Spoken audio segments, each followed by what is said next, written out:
What do you think the purpose of a classroom door is? Many would say it's to come and go, for children just to come and go.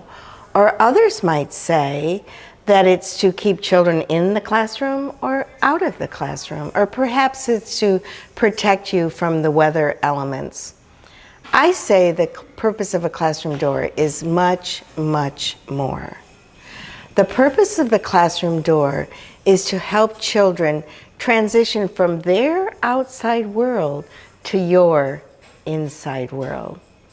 Let's see what we mean about that. Let's take a look. One way to judge what a child's view is from the classroom door is to merely get in the middle of your door jamb and scooch down to the height of the child that you serve. Just kind of like this. What do you see? Do you see things that would interest a child to come in and join you in your classroom?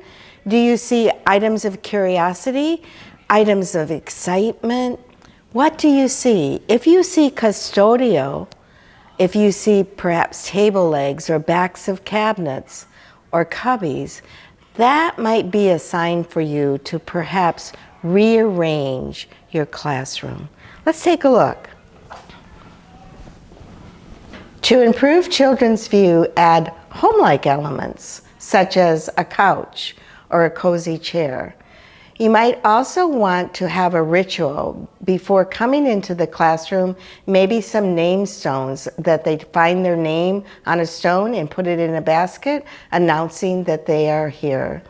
Try having a curiosity table right next to the door, next to the entry door. On that curiosity table, put items of interest that children might find exciting to come in and explore and look forward to.